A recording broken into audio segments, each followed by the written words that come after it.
Welcome friends, உங்கள் KK எம்இசில இருந்து. ஏன்னா புதுசாக ஒரு விஷயத்த கொண்டு வரலாம் அப்படின்னு சொல்லி சும்மா தேடிக்கிட்டு இருந்தேன். அதில் பார்த்தா அந்த ரேடியேஷன் அப்படிங்கிற ஒரு வார்த்தை ரொம்ப புதுசாகவும் திணுசாகவும் இருந்துச்சு. சரி, அந்த ரேடியேஷன்னால நம்மளுக்கு ஏதாச்சும் பாதிப்பு ஏற்படுமா, முக்கியமா மனுஷங்களுக்கு ஏதாச்சும் பாதிப்பு ஏற்படுமா அப்படிங்கிறத தேடி பார்த்தா ஆமா, பாதிப்பெல்லாம் கொஞ்சம் ஏற்படத்தான் செய்யுது. நீ என்ன சொல்ற? அதெல்லாம் என்னென்ன பாதிப்புகள் அப்படிங்கிறத அதில் பார்க்க போறோம். உடம்பு இரும்பாக்கிக்கடா. அதை எப்படி சேஃபாகவும் யூஸ் பண்ணணும் அப்படிங்கிறத இதில் பார்க்க போறோம்.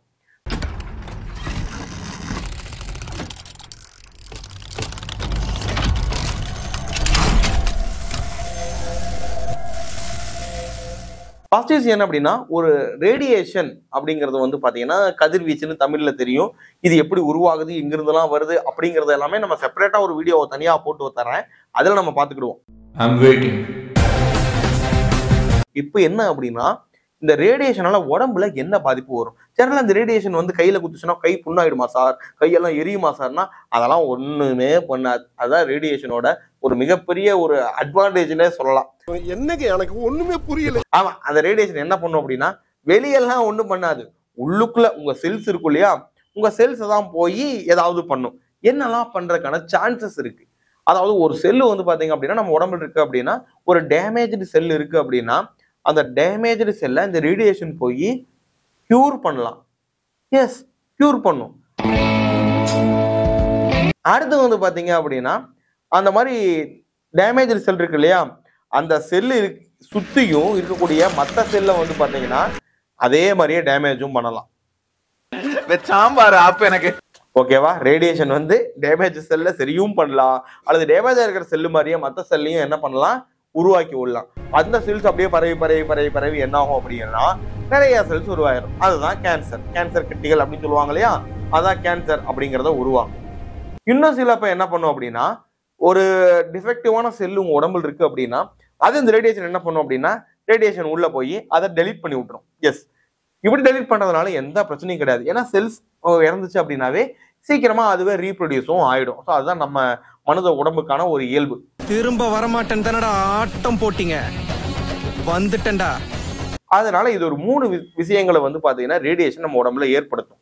எதை வச்செல்லாம் இருக்கு அப்படின்னு பாத்தீங்கன்னா, இந்த ரேடியேஷன் இண்டஸ்ட்ரிக்குள்ளயும் சரி, மெடிக்கல் இண்டஸ்ட்ரிக்குள்ளயும் சரி, ஸோ நம்ம mechanical industry and medical industry இது எல்லா இடத்துலையுமே இந்த ரேடியேஷனை யூஸ் பண்றாங்க. பொதுவாக ரேடியேஷன் அப்படின்னு உங்க எல்லாருக்குமே புரியுற மாதிரி சொல்லணும் அப்படின்னா, எக்ஸ்ரே நீங்க கேள்விப்பட்டிருப்பீங்க. எக்ஸ்ரேஸ், காமா ரேஸ் இதெல்லாம் ரேடியேஷன்ஸ் அப்படின்னு சொல்லுவோம். இந்த ரேடியேஷன்ஸ் வந்து ஹாஸ்பிட்டல் ரொம்ப அதிகமாக யூஸ் பண்ணது வந்து எக்ஸ்ரே தான் அப்படின்னு நான் ஒரு 5-6 வருஷத்துக்கு முன்னாடி சொல்லிக்கிட்டு இருந்தேன். பட் இன்னைக்கு கொஞ்சம் சில விஷயங்களை ரிசர்ச் பண்ணி பார்க்கும்போது ஹாஸ்பிட்டல்ஸ்லயும் காமா ரேஸை யூஸ் பண்றாங்க. இல்ல புரியல. எஸ், அது ரேடியேஷனை யூஸ் பண்றாங்க.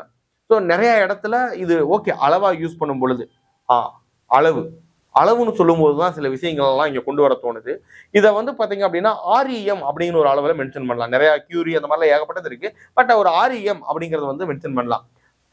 ராஞ்சன் ஈக்குவலன்ட் மென் அப்படிங்கறது அந்த ஆர்இஎம் அப்படிங்கிறது. இது ஜென்ரலா வந்து பாத்தீங்க அப்படின்னா இந்த ரேடியேஷன் வந்து இந்த பிரெக்னன்ட் லேடிஸ்லாம் இருக்காங்க இல்லையா, ஸோ அவங்க வந்து இந்த ரேடியேஷன் பக்கமே போகக்கூடாது அப்படிங்கறதான் எல்லாருமே அட்வைஸ் பண்ணுவாங்க. ரீசன் என்ன அப்படின்னா, ஸோ கருவில் இருக்கக்கூடிய அந்த குழந்தைக்கு வந்து பாத்தீங்கன்னா எந்த பாதிப்பு வேணாலும் வரலாம், என்ன குறைபாடு வேணாலும் வரலாம் ரேடியேஷன் இருக்கும் பொழுது. நிறைய நீங்க படங்கள் எல்லாம் பார்த்திருப்பீங்க, ரேடியேஷன்னால குழந்தை சரியா பிறக்க மாட்டேது, ஊனமா பிறக்குது அப்படிங்கிற காரணங்கள்லாம் நிறைய படங்கள்ல வந்து நீங்க பார்த்திருப்பீங்க, தமிழ் படத்துலயும் சரி ஹாலிவுட் படத்துலயும் சரி. ஓகே, ஸோ அந்த பாதிப்பெல்லாம் வரும் அப்படிங்கறனால இது எவ்வளவு இருக்கலாம் அப்படின்னு பாத்தீங்க அப்படின்னா, ஒரு 5 இருக்கும்போது எந்த பிரச்சனையும் கிடையாது. இல்லையா ஹாஸ்பிட்டல்ஸ்லயே மீண்டும் ஹாஸ்பிட்டல்ஸ்லயே நீங்க வந்து பாத்தீங்க அப்படின்னா 0.3 to 0.5 இந்த ரேஞ்சுக்குள்ளதான் இதவே நம்ம யூஸ் பண்றோம். ஸோ ஜென்ரலா இது நம்மளுக்கு ஒரு நார்மலான ஒரு ஹியூமன் பீயிங்க்கு இது என்ன பாதிப்பெல்லாம் ஏற்படுத்தும் அப்படின்னா, this video is sponsored by MEC Groups. நீங்க மெக்கானிக்கல் இன்ஜினியரிங் முடிச்சுட்டு என்ன பண்ணதுன்னு தெரியாம இருக்கிறீங்களா? நாங்க உங்களுக்கு டிசைன் அப்புறம் குவாலிட்டி கண்ட்ரோல்ல ட்ரைனிங் கொடுத்து வெறும் 40 நாள்ல ஜாப் பிளேஸ்மெண்ட்டும் வாங்கி கொடுத்துறோம். இல்ல எனக்கு கோர்ஸ் எல்லாம் வேண்டாம், எனக்கு இன்ஜினியரிங் நாலேஜ் இருக்கு பிளஸ் எக்ஸ்பீரியன்ஸும் இருக்கு, எனக்கு ஏதாவது வேலை வாங்கி தருவீங்களா அப்படின்னு நீங்க கேட்டீங்கன்னா, எஸ் நாங்க வேலையை வாங்கி தருவோம், அதுவும் ஃப்ரீயா. கீழே டிஸ்கிரிப்ஷன்ல என்கொயரி ஃபார்மும் ஜாப் அப்ளிகேஷன் ஃபார்மும் இருக்கு. அதை மட்டும் நீங்க ஃபில் பண்ணுங்க, நாங்களே உங்களுக்கு கால் பண்ணி டீடைல் சொல்றோம். ஸோ ஜென்ரலா இது நம்மளுக்கு ஒரு நார்மலான ஒரு ஹியூமன் பீயிங்க்கு இது என்ன பாதிப்பெல்லாம் ஏற்படுத்தும் அப்படின்னா, இதை வந்து எப்பயாவது ஒரு டைம் எனக்கு ரேடியேஷன் படுது சார் அப்படின்னா அதெல்லாம் ஒண்ணுமே பண்ணாதுங்க ஐயா உங்களுக்கு. எப்போ ஒரு நாள் வந்து பார்த்தீங்க அப்படின்னா ஒரு ஒரு 200 ஆரியம் இல்லை ஒரு 300 ஆரியம் நீங்கள் வாங்குறீங்க, ரேடியேஷன் உங்கள் உடம்பு வந்து ரேடியேஷனில் எக்ஸ்போஸ் ஆகுது அப்படின்னா உங்களுக்கு அப்படி ஒன்றும் பெருசாக பாதிப்பு ஏற்படுத்தாது. பட் கண்டினியூஸாக நடக்கும்போது என்ன நடக்கும் அப்படின்னா, உதாரணத்துக்கு டைம் பீரியட், ஏன்னா எடுத்த உடனே நடந்துடாது இல்லையா, கண்டினியூஸாக நடக்கும்போது எங்கேருந்து நடக்க ஆரம்பிக்கும் அப்படிங்கிறத பார்ப்போம்.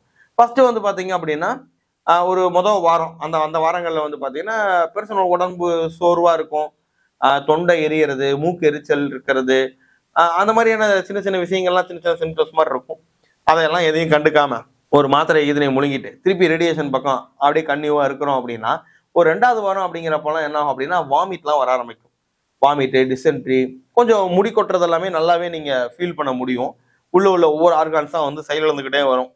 அடுத்து வந்து பார்த்தீங்கன்னா 4வது வாரம் ஒரு 4 வீக்ஸ்லாம் ஆயிடுச்சு அப்படின்னா சிறப்பான சம்பவங்கள்லாம் வரும் உங்களுக்கு. சிறப்பான தரமான சம்பவங்களை இனிமேதான் பார்க்க போறேன். மூக்கு வழியா ரத்தம் வர்றது, காது வழியா ரத்தம் வர்றது, ஸோ இந்த மாதிரி எல்லா எங்கெங்கெல்லாம் ஹோல்ஸ் இருக்கோ அங்கே இருந்தெல்லாம் உங்களுக்கு வந்து பிளட் வந்து வெளியே வர ஆரம்பிக்கும். ஸோ இது இந்த ஸ்டேஜுக்கு வந்துட்டாங்க அப்படின்னாவே ஒரு 50% தான் அவங்க வந்து ரெக்கவர் ஆகிறதுக்கான சான்சஸ் இருக்கு.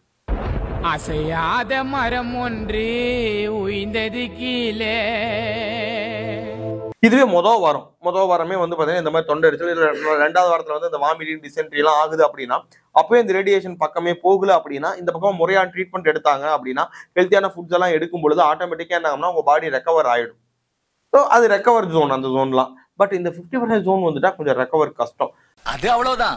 ஸோ அதே மாதிரி வந்து பார்த்தீங்கன்னா வெயிட் லாஸ் ஆகிறது, ஸோ தோலில் வந்து பார்த்தீங்க அப்படின்னா தோலில் ஒரு மாதிரி மாறுறது, கேன்சர்ஸ், இது எல்லாமே வர ஆரம்பிக்கும். ஸோ இந்த ரேடியேஷனால அவ்வளோ பாதிப்புகள் இருக்குதுங்க ஐயா. அவ்வளவுதான், நம்மளை முடிச்சு விட்டீங்க போங்க. அப்போ இந்த ரேடியேஷன் எங்கெல்லாம் வருது, எங்கிருந்தெல்லாம் வரும் அப்படின்னா வரும். பவர் பிளான்ட்ல இருந்து ரேடியேஷன் வரும். ஹாஸ்பிட்டல்ல எக்ஸ்ரேல ஒர்க் பண்றாங்க இல்லையா, எக்ஸ்ரே டெக்னீஷியன்ஸ், ரேடியோகிராஃபி டெக்னீஷியன்ஸ் இருப்பாங்க, அவங்களுக்கும் கண்டிப்பா இந்த பாதிப்புகள்லாம் இருக்கும். நீங்க நோட் பண்ணியிருந்தீங்களா இல்லையான்னு தெரியல, நான் நிறைய ஹாஸ்பிட்டல்ஸ்ல நோட் பண்ணது தான், இந்த எக்ஸ்ரே டெக்னீஷியனா வேலை செய்யறவங்க வந்து பாத்தீங்கன்னா ஜென்ரலா கொஞ்சம் பிரிஸ்கா இருக்க மாட்டாங்க, சோர்வா இருப்பாங்க, கொஞ்சம் கடுப்புல தான் இருப்பாங்க. ரீசன் என்னன்னா ஜென்ரலாவே அவங்க பாடி டயர்ட் ஆகும். பட் ஒருத்தன் ஓடுனா டயர்ட் ஆகலாம், ஓகே லாஜிக் இல்லையா, ஒருத்தன் விளையாண்டா டயர்ட் ஆகலாம், ஓகே லாஜிக், ரொம்ப நேரம் ஏதாச்சும் முக்கியமான வேலை செஞ்சுட்டு இருந்தா டயர்ட் ஆகலாம், ஓகே லாஜிக். பட் வந்து பாத்தீங்க அப்படின்னா சும்மா அவங்க அந்த ரேடியேஷன் ஜோன்ல சும்மா உட்காந்து இருந்தீங்கன்னாவே ஒரு 1 hour இருந்தீங்கன்னாவே உங்களுக்கு மிகப்பெரிய பாதிப்பு ஏற்படும். ஆனா அது உங்களுக்கு தெரியவே தெரியாது இதனாலதான் ஏற்படுதுன்னு. முடியல ஜென்ரலா இந்த ரேடியேஷன்ல அந்த மாதிரி எக்ஸ்ரேல எல்லாம் ஒர்க் பண்றவங்களுக்கு சஜஸ்ட் பண்றது என்னன்னா healthy foods and then water. குடிக்கும் போது ஓரளவுக்கு இதை கண்ட்ரோல் பண்ணலாம், பட் நாட் ஃபுல்லாவெல்லாம் சேஃபாலாம் கண்ட்ரோல் பண்ண முடியாது, இது ஓரளவுக்கு கண்ட்ரோல் பண்ணலாம். இது இல்லாம நிறைய சேஃப்டி மெஷர்ஸும் இருக்குது, அதையெல்லாம் ஃபாலோ பண்ணணும். ஓகே, இது அப்படியே நம்ம இண்டஸ்ட்ரி கொண்டு வருவோம். மெக்கானிக்கல் இண்டஸ்ட்ரிக்குள்ள வந்து பாத்தீங்க அப்படின்னா பவர் பிளான்ட்டுக்குள்ள இதை நம்ம யூஸ் பண்றோம். அண்ட் தென் ரேடியோகிராஃபி டெஸ்டிங், நம்ம சேனல் பார்க்குறவங்களுக்கு நிறைய பேருக்கு தெரியும். ரேடியோகிராஃபி டெஸ்டிங், வெல்டிங் எல்லாம் செக் பண்றதுக்காக ரேடியோகிராஃபி டெஸ்டிங்னு ஒரு டெக்னிக் இருக்குது, அதுல அந்த காமெரஸை யூஸ் பண்றோம். அங்கேயும் ரேடியேஷன் நிறையவே வெளிப்படும். அது ஆக்சுவலா ஓப்பனே பண்ணுவோம். அங்கதான் நீங்க பவர் பிளான்ட்ல கூட வந்து பாத்தீங்கன்னா ஃபுல் சேஃப்டியா வந்து பாத்தீங்கன்னா ரியாக்டர் ரூமுக்குள்ள மட்டும்தான், ரியாக்டர் பில்டிங்குள்ள மட்டும்தான் ரேடியேஷன்ஸ் இருக்கும், வெளியெல்லாம் அந்த அளவுக்கு இருக்காது. ஏன்னா அந்த அளவுக்கு சேஃப்டியா நம்ம வந்து எல்லாத்தையுமே பாதுகாத்து தான் வச்சிருக்கோம். பட் இந்த ரேடியோகிராஃபி பண்ணும் போதெல்லாம் வந்து பாத்தீங்க அப்படின்னா அந்த அளவுக்கு இருக்காது, ஓப்பனா சோர்ஸ் ஓப்பன் பண்ண தான் செய்வோம். பட் அதுக்கும் சில சேஃப்டி மெஷர்ஸ்லாம் இருக்கு, அதெல்லாம் ஃபாலோ பண்ணும் பொழுது ஓகே. பட் உங்களுக்கே தெரியும் நாங்க எப்படி வேலை செய்வோம் அப்படின்னு. எங்களுக்கு ரூல்ஸ் கிடையாது, இருந்தா மீறப்படும் அப்படிங்கிற மாதிரி தான் நம்ம ஊருக்குள்ள ரூல்ஸ் எல்லாம் இருக்கும். ஸோ ஜென்ரலா பாத்தீங்க அப்படின்னா இந்த ரேடியோகிராஃபி பண்ணும்போது நைட் டைம்ல தான் பண்ணணும். ஸோ ரெசிடென்சியல் ஏரியாவுக்குள்ள இந்த ரேடியோகிராஃபி டெஸ்டிங் பண்ணக்கூடாது அப்படிங்கிற ரூல்ஸ் எல்லாம் இருக்குது. பட் நம்ம ஊர்களில் நான் சில இடத்துல பார்க்கும் பொழுது சில கம்பெனி வந்து ரெசிடென்சியல் ஏரியாவுக்கு நடுவுலயே வந்து பாத்தீங்கன்னா இருக்கும். அதே மாதிரி இந்த ரேடியேஷன் வந்து எதிலிருந்து வெளியே வருது அப்படின்னு பாத்தீங்கன்னா 2 டைப்பா நம்ம அதில் பிரிக்கலாம். ஒன்று வந்து பார்த்தீங்கன்னா நேச்சராகவே அக்கர் ஆகும், இன்னொன்று வந்து ஆர்டிஃபிஷியலாக நம்ம வந்து அந்த ரேடியேஷனை வெளிப்படுத்த வைப்போம். அந்த மாதிரி 2 வகையாக பிரிக்கலாம். யுரேனியம், புளூட்டோனியம், தோரியம், இந்த மாதிரியான விஷயங்கள்லாம் இருக்குது. இவங்கெல்லாம் வந்து பார்த்தீங்க அப்படின்னா நேச்சராகவே வந்து காமா ரேஸை வெளிப்படுத்தக்கூடிய ஒரு ஆட்கள் தான். இவங்களெல்லாம் தான் நம்ம வந்து நியூக்ளியர் பவர் பிளான்ட்ல யூஸ் பண்ணுவோம். ரியாக்டருக்கு என்ன பண்ணோம் அப்படின்னா ஜஸ்ட் இது வந்து ஒரு அன்ஸ்டேபிளா இருக்கும், காமா ரேஸை வெளிப்படுத்தும், ஹீட் எனர்ஜியும் வெளிப்படுத்தும். அந்த ஹீட் எனர்ஜினால நம்ம அழகா தண்ணியை சூடு பண்ணி ஸ்டீமா மாற்றி நம்ம டர்பைனுக்கு ரன் பண்ணி பவர் ஜென்ரேட் பண்ணிக்கிறோம். இவ்வளவுதான் அதோடைய பர்பஸ். இதை வந்து பாத்தீங்கன்னா ஆர்டிபிஷியலா என்ன பண்ணுவாங்க அப்படின்னா, இப்போ யுரிடியம் 191 அப்படின்னு சொல்லிட்டு ஒரு எலமெண்ட் இருக்குது, சரிங்களா, ரேடியோ ஆக்டிவ் எலமெண்ட்னு சொல்லுவோம். அதுல இருந்து என்ன பண்ணுவாங்கன்னா ஒரு எலக்ட்ரான் ஆட் பண்ணி விடுறது. ஸோ ஸ்டேபிள் ஆகிற அந்த எலமெண்ட்டை எலக்ட்ரானை வச்சு டம்முன்னு தட்டி விட்டோம்னா என்ன ஆகும் அப்படின்னா அன்ஸ்டேபிளா மாறிடும். அப்படி அன்ஸ்டேபிளா மாறும்போது அதிகப்படியான ஹீட் எனர்ஜி பிளஸ் காமா ரேஸை வெளிப்படுத்தும். எஸ், ஸோ இதான் இரிடியம் 192. இந்த மாதிரியான இரிடியம், கோபால்ட், ஸோ அப்புறம் சீசியம், இந்த மாதிரியான ஆர்டிஃபிஷியலா ரேடியேஷனை வெளிப்படுத்தக்கூடிய எலமெண்ட்ஸ் எல்லாம் தான் ரேடியோகிராஃபி டெஸ்டிங்க்கு யூஸ் பண்ணுவோம். ஓகேவா, ரேடியோகிராஃபி டெஸ்டிங் ஆர்டி அப்படின்னு சொல்லுவாங்களா, அதுக்கு நம்ம யூஸ் பண்ணுவோம். பட் நான் சொன்ன மாதிரி சேஃப்டி, இதுக்கு வந்து சேஃப்டி வந்து பார்த்தீங்கன்னா ரொம்ப ரொம்ப ரொம்ப முக்கியம். இவங்களெல்லாம் யாரா கண்ட்ரோல் பண்றா அப்படின்னு நீங்க எடுத்து பார்த்தீங்க அப்படின்னா பார்க் அப்படின்னு இருக்கும். Park, Baba atomic research centre, இவங்க தான் வந்து இதெல்லாம் கண்ட்ரோல் பண்றது. அதாவது நீ ரேடியோகிராஃபி டெஸ்டிங் பண்றியா, ஓ நீ டெக்னீஷியனா ஒர்க் பண்றியா, ஓகே கொண்டா உங்க மெடிக்கல் ரிப்போர்ட்னு சொல்லிட்டு உங்க மெடிக்கல் ரிப்போர்ட்டை கேட்கும். மாசத்துக்கு ஒரு டைம் உங்க மெடிக்கல் ரிப்போர்ட்டை சப்மிட் பண்ணுவாங்க. ஸோ சப்மிட் பண்ணி அவங்க அதை வெரிஃபை பண்ணி ஓகே இவன் நல்லா தான் இருக்கிறான், கண்டினியூ ஒர்க் பண்ணலாம். ஏன்னா ஒரு குறிப்பிட்ட ஸ்டேஜுக்கு அப்புறமா உங்க உடம்பு ரேடியேஷன் இதுக்கு மேல வாங்குச்சு அப்படின்னா நீங்க சோலி முடிஞ்சிடுவீங்க அப்படின்னா அவங்களுக்கு தெரியும். அதனால அந்த மெடிக்கல் ரிப்போர்ட்லாம் நீங்க முறைப்படி சப்மிட் பண்ணணும். ஸோ இதை எப்படி உடம்பு எவ்வளவு ரேடியேஷன் வாங்கி இருக்குது அப்படிங்கறத எப்படி நான் கண்டுபிடிக்கிறது அப்படின்னா அதுக்குத்தான் ரேடியேஷன் மெஷரிங் டிவைசஸ் அப்படிங்கிறது நிறைய இருக்கு. இப்போ உதாரணத்துக்கு சொல்லணும் அப்படின்னா பாக்கெட் டோசிமீட்டர் அப்படின்னு ஒன்று இருக்குது. பாக்கெட் டோசிமீட்டர் ஒன்றும் இல்லை, நம்ம பேனாலாம் இருக்குல்ல, இந்த மாதிரி இந்த டிக்கெட்னு ஒரு பேனா இருக்கும்ல, அந்த மாதிரி கொஞ்சம் குண்டா இருக்கும், அவ்வளோதான். அதை பாக்கெட்ல வச்சுக்கிட்டு சுற்றணும், அவ்வளோதான், வேற ஒன்றுமே பண்ண வேண்டாம். ஸோ அது என்ன ஆகும் அப்படின்னா நீங்க அதை ரீடிங்கை வந்து பார்த்தீங்கன்னா ஒரு நாள் ஃபுல்லாக நீங்க ரேடியேஷன் ஏரியாவுக்குள்ள இருக்கிறீங்க அப்படின்னா நீங்க அப்படியே போயிட்டு இந்த பாக்கெட்ல வச்சுட்டு நீங்க போயிட்டு வந்துட்டீங்க அப்படின்னா போயிட்டு வந்துட்டு வெளியே வந்தீங்கன்னா உங்க உடம்பு எவ்வளவு ரேடியேஷன் வாங்கியிருக்கு அப்படிங்கிறத அன்னைக்கான ரீடிங்கை அது சொல்லிவிடும். நல்லா இருக்க. அதான் பாக்கெட் டோசிமீட்டர். ஸோ இது வந்து ஃபீல்டுக்குள்ள கொஞ்சம் சீனியர் பர்சன்ஸ்லாம், ஆனால் அவங்க எப்பயாவது ஒரு டைம் உள்ள போயிட்டு வருவாங்க, அதனால அவங்க யூஸ் பண்றது. பட் டெக்னீஷியன்ஸ் என்ன பண்ணுவாங்க அப்படின்னா ஃபிலிம் பேட்ச் அப்படின்னு ஒன்று யூஸ் பண்ணுவாங்க. இந்த ஃபிலிம் பேட்ச் என்னன்னா ஒரு பேட்ச் மாதிரியா இருக்கும், உள்ள பாக்கெட்டுக்குள்ள வச்சுக்கலாம், ஒன்றும் பண்ணாது, பாக்கெட்டுக்குள்ள வச்சுக்கிடுவாங்க. வச்சுக்கிட்டு என்னன்னா ஒரு வாரம் ஒரு மாசம் அப்படி வந்து டைம் இன்டர்வல்ஸ் இருக்கு. அந்த இன்டர்வல் முடிஞ்ச உடனே என்ன பண்ணுவாங்கன்னா அந்த ஃபிலிம் வந்து பாத்தீங்க அப்படின்னா பார்க்குக்கு அனுப்பிடணும். உங்க பேர் எல்லாம் போட்டு கவர்ல வச்சு பக்காவா அனுப்பிச்சிங்கன்னா அவங்க என்ன பண்ணுவாங்கன்னா இந்த ஃபிலிம் எவ்வளவு எக்ஸ்போஸ் ஆயிருக்கு ரேடியேஷனால அப்படிங்கிறத கண்டுபிடிச்சிருவாங்க. அந்த ஃபிலிம் எவ்வளவு எக்ஸ்போஸ் ஆயிருக்கோ அதே அளவு உங்க உடம்பும் ரேடியேஷனை வாங்கியிருக்குன்னு அர்த்தம். எஸ், அப்போ அந்த அளவு லிமிட்ல இருக்கா இல்லையா அப்படிங்கிறத வந்து ஆராய்ச்சி பண்ணி தம்பி இனிமேல் அந்த பையனை ரேடியோகிராஃபி பக்கமே விடாதீங்க, வேற யாராச்சும் இருந்தா ஒர்க் பண்ண சொல்லுங்க அப்படிங்கிறத பார்க்கே ரெக்கமெண்ட் பண்ணும், அதை ஃபாலோவும் பண்ணணும். But radiography technician already work பண்ணிட்டு இருக்கிறவங்க இந்த வீடியோவை பாக்குறீங்கன்னா நோட் பண்ணிக்கோங்க மக்களே, நீங்க பாக்கெட் டோசிமீட்டரோ இல்ல ஃபிலிம் பேட்சோ யூஸ் பண்றீங்களா, உங்களுடைய ரிப்போர்ட் பார்க்குக்கு முறையா சப்மிட் பண்றாங்களா, உங்க கம்பெனியில கரெக்டான சேஃப்டி மெஷர்ஸ் ஃபாலோ பண்றீங்களா. அதாவது கரெக்டா சொல்லணும்னா இப்போ இரிடியமே நீங்க வச்சிருக்கீங்க அப்படின்னா கேமரா இருக்குன்னா அதை வந்து தண்ணி தொட்டிக்குள்ளதான் உள்ள வச்சிருக்கணும் நீங்க ஒர்க் பண்ணாத டைம்ல. அதெல்லாம் உங்க கம்பெனியில ஃபாலோ பண்றாங்களா, ஃபாலோ பண்ணீங்கன்னா ஜஸ்ட் நீங்க சொல்லுங்க, ஃபாலோ பண்ணுவாங்க.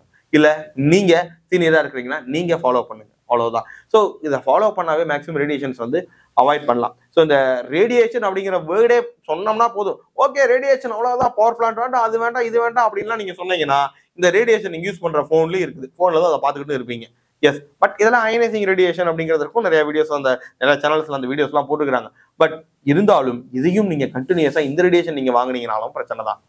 நீங்க டிவி பாக்குறீங்க, மானிட்டர் பாக்குறீங்க, நம்ம வெளியே வெயில்ல போறோம், எல்லா இடத்துல இருந்துமே ரேடியேஷன் வெளிப்பட்டு தான் இருக்கும். பட் என்ன பண்ணுவோம்னா மொபைல் ஒரு 3 மணி நேரம் யூஸ் பண்றோமா, மீதி ஒரு 5 மணி நேரம் மொபைலை பார்க்காம சும்மா படுத்து கிடந்தோம் அப்படின்னா உங்க பாடி ரெக்கவர் ஆயிடும், அவ்வளவுதான். ஸோ இப்போ ஜென்ரலா சொல்லுவாங்க லேப்டாப்பை மடியிலாம் வச்சு உட்காரக்கூடாது, உட்காந்தோம்னா நம்மளுக்கு வந்து ஆண்மை குறைவெல்லாம் ஏற்படும் அப்படின்னு. ஸோ அது வந்து ஆக்சுவலா உண்மைதான். நீ என்ன சொல்ற?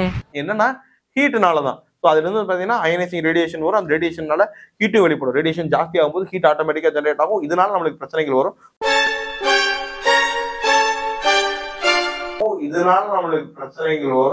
அவ்வளவுதான், நம்மள முடிச்சு விட்டீங்க போங்க. ஸோ ஹீட் தான் நம்மளுக்கு மெயின் ப்ராப்ளமே. அதான் பிரச்சனையே. ஸோ ஹீட் எப்போ ஜாஸ்தி ஆகும் அப்படின்னா ரேடியேஷன் ஜாஸ்தி ஆகும்போது ஹீட் ஜாஸ்தி ஆகும். ஸோ அதனால லேப்டாப் யூஸ் பண்றவங்க ஒரு டேபிள்ல வச்சு யூஸ் பண்ணுங்க. போனே வந்து பாத்தீங்க அப்படின்னா பாக்கெட்ல ரொம்ப நேரம் வச்சிருக்காதீங்க, முடிஞ்ச அளவுக்கு டேபிள் இருந்தா டெஸ்க்ல வைங்க. நைட் டைம்ல தூங்கும் போது போன் கொஞ்சம் உங்கள்ட்ட இருந்து தள்ளி வச்சுட்டு நீங்க தூங்குனீங்கன்னா இன்னும் பெட்டரா இருக்கும். தலைமையிலே வச்சு படுக்காதீங்க, காலையில எழுந்துச்சோடனே முதல்ல ரீல்ஸை பாக்குறதுக்காகவே. ஸோ இதெல்லாம் கொஞ்சம் அவாய்ட் பண்ணலாம். இதெல்லாம் நான் இப்போ நெட்ல கொஞ்சம் எடுத்து படிச்சது தான். இந்த விஷயத்துல சில விஷயங்கள் நானும் பண்ணிட்டு தான் இருந்தேன், அதையெல்லாம் நான் இன்னைக்கு மாத்த போறேன். ஸோ நீங்களும் மாத்துங்க, ரேடியேஷன்ல இருந்து கொஞ்சம் சேஃபா இருங்க. இன்னும் இந்த ரேடியேஷனை பத்தி நிறைய விஷயங்கள் இருக்குது, ஒரு பெரிய எபிசோடே போடலாம்னு நினைக்கிறேன். முடிஞ்ச அளவுக்கு உங்களுக்கு அந்த மாதிரி ரேடியேஷனை பத்தி தெரிஞ்சுக்கணும் அப்படின்னு ஆசைப்பட்டீங்க அப்படின்னா கீழே கமெண்ட்ல மறக்காம சொல்லுங்க. அதை பத்தின ஒரு தொடரா நம்ம வந்து போடலாம். Thank you so much.